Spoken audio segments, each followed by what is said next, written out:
Off the mat, overtime, tough matches with Joe Smith, getting him on, putting him on his back in overtime, almost pinning him after getting pinned and getting caught by Palacio.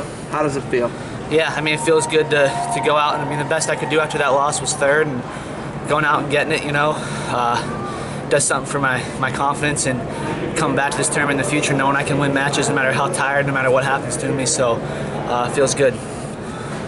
What was your response to that pin? Did that surprise you? And then what was your process after that? Yeah, I mean, it's crushing. I mean, a lot of guys come in here and talk about one All-American. I wanted to go out and wrestle in the finals and win the thing, and I really believe that. And when that happens, it shocks you, but, you got to go back and wrestle. And it's like our coaches talk about, you got to move forward no matter what. If I'd have gone 0-2, I'd have had to move forward. If you win, you got to move forward. So after that happens, that's all you can think about is going forward. You guys didn't get the team championship this year. You lose a lot of seniors. What needs to change going forward to lift you guys back up to Penn State's level? Yeah, I miss those guys a lot. I mean, just learned a lot from those guys, and now bringing in, we'll be a young team next year, so I gotta take the stuff that they've taught me and teach it to some of our younger guys, and we just gotta get back to winning. It starts with our young guys right away, just getting them with that right mentality and turn things around. One of those young guys is Spencer Lee, who's also from your area, which is obviously near Penn State. Does it take a mentality what you guys are dealing with to understand what it takes to overcome those guys now? Can you repeat that question? Okay, the fact that you're from the Pennsylvania area near Penn State, and as is Spencer Lee, one of the new young guys, the new chapter for Iowa, does it take a mentality being from there that has to know how to beat those guys, so to speak? I mean, I think everyone knows, the mentality part. It's just getting the right guys in and, getting that good culture and stuff like that going. And Spencer's tough, and he'll come in. We got good guys coming in, and our coaches know how to produce champions. It's just going to take getting us young guys on board.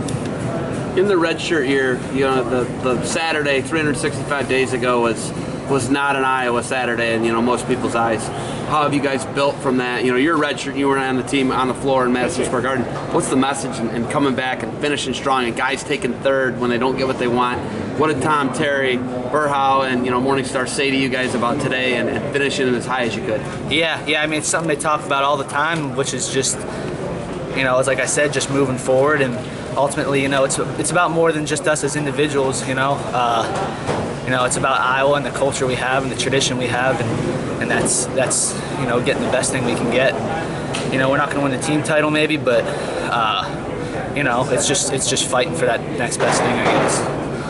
Speaking of the Iowa culture, I noticed you were in the ANF logo on your headgear. When did you start doing that? I saw some guys doing it last year at the Grandma on the Gridiron, and just thought it looked cool, and I guess it's a big thing out in Iowa, so started wearing it. I love it. How important is it going to be for you to assume a leadership role, coming off the third place, and especially you and Sorensen with kind of that cred with the younger guys? Yeah, it's going to be huge. I mean, we have this experience now, but I'll only be a sophomore next year, but you never have to be a certain age to be a leader. I think guys like Spencer Lee and those guys that come in, I mean, they can be leaders too in a certain way. So it's just everyone pitching in and speaking their mind and working hard. What do you see from guys that we can't see, like Caleb Young, Alex Marinelli, those guys behind the scenes that are going to have to be contributors next year? Yeah, I mean, they're hard workers. They're what the program's about, and they love Iowa. They love it out there, and they're getting better every day. And they're in the same position I was in a year ago, and I've told them it goes fast, and before you know it, you'll be out here. So, and they know that right away. I mean, they're always trying to learn. All those freshmen trying to learn and get around us as much as possible, just when we're preparing for competition or whatever. Any young guys that we can't see that are maybe these predicted surprises for next year? I don't know. Really hard to say. I think there's a lot of guys that working hard every day, battling out, and I know another guy, Vince Turk, was a guy that he had a shoulder injury at the beginning of the year, and I know he's eager to get back. So he's in my class obviously, but looking forward to getting him back. And yeah, I mean, it's everyone really. Time for one more. I think you're probably the highest finishing freshman since McDonough in 2010. Pretty consistent year all the way through. How would you assess year one in the lineup for you, and what do you think you need to do to climb a couple steps higher? Yeah. I think I did a good job of coming prepared every day and staying level-headed. I mean, to climb though, it's just can't be complacent.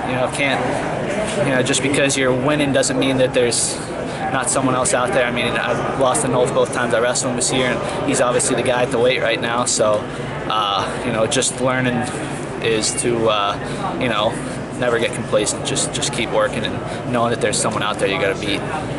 Congratulations, Mike.